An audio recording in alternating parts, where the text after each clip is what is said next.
Hello, everybody, and welcome to Romancefull's Tarot. I'm about to begin here with a reading. Now, this reading here is for the 20th of September 2020, and this reading is for the sign of Gemini. That being said, this is a general reading, so it might not resonate with everybody. So please do take whatever resonates with you and just leave the rest of it aside.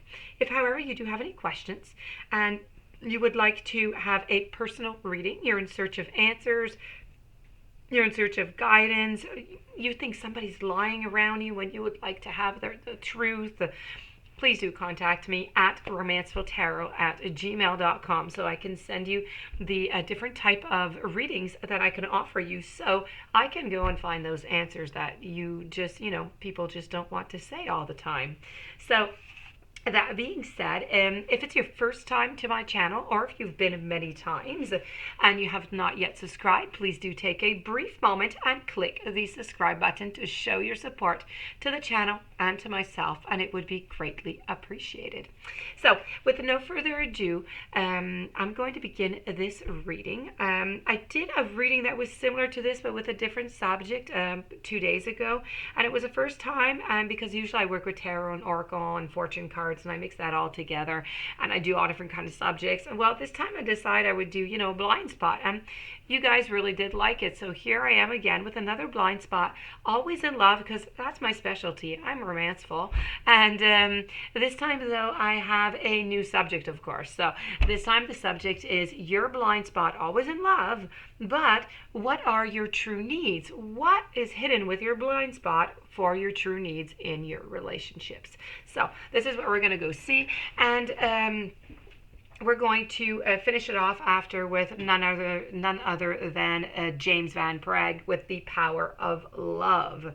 So as I'm going to repeat, this is for the sign of Gemini. So let's begin with your blind spot. Blind spot, this is your true needs, okay?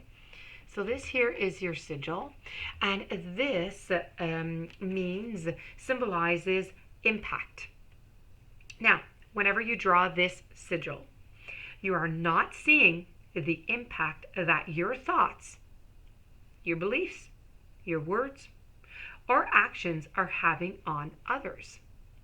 In this situation, you are hurting others, but you just aren't aware of it.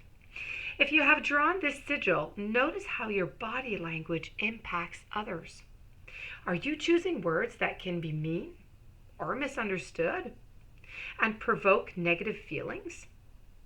Are you not realizing how you might be casting doubt on the value of other people's input or ideas?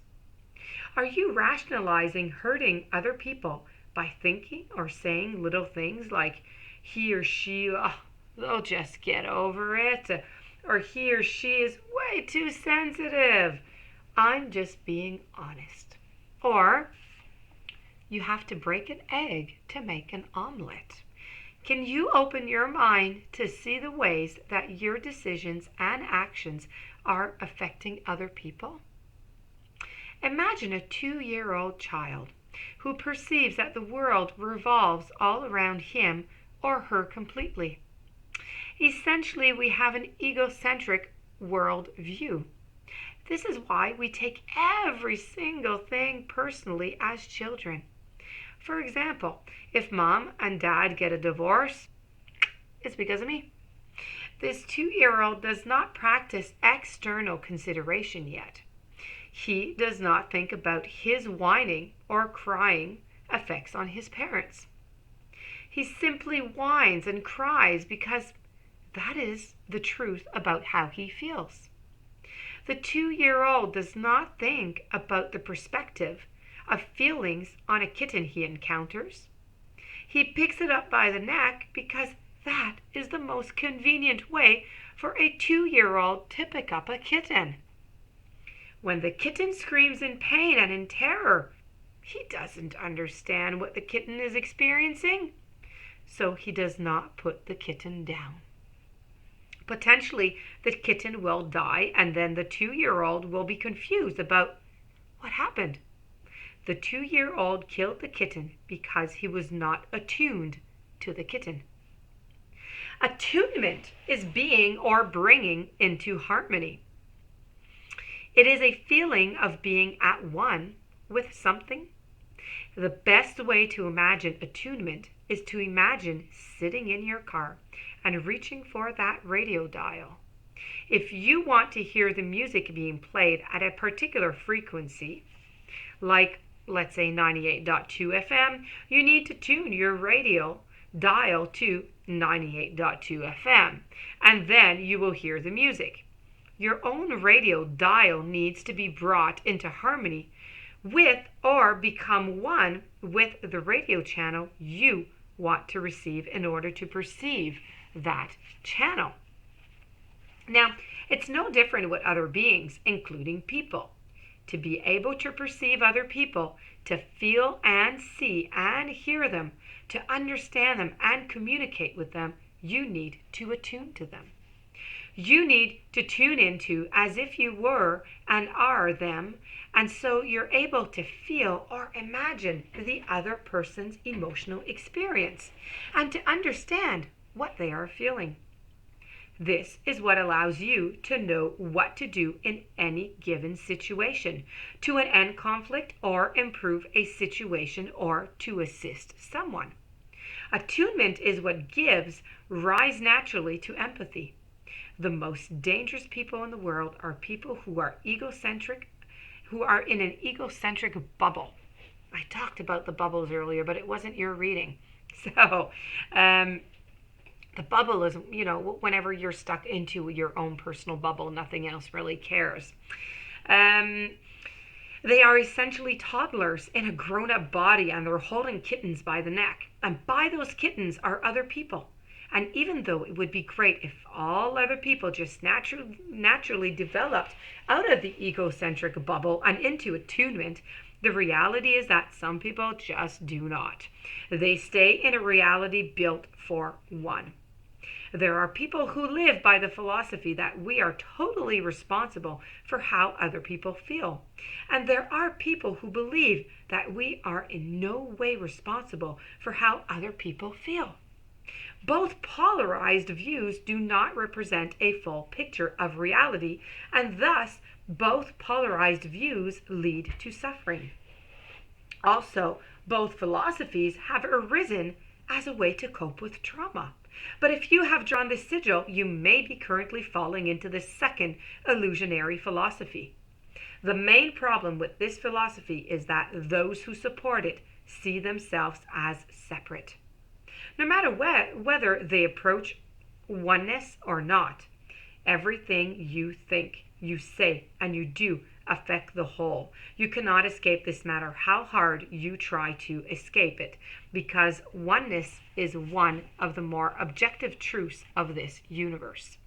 Many of the people who adhere to the philosophy that they are not responsible for how anyone else feels think they have it all figured out because they aren't in a lot of pain. But they are not in a lot of pain because they have not found ways to dissociate from feeling it in and of itself. They have created coping mechanisms to avoid feeling, which automatically includes understanding what other feels.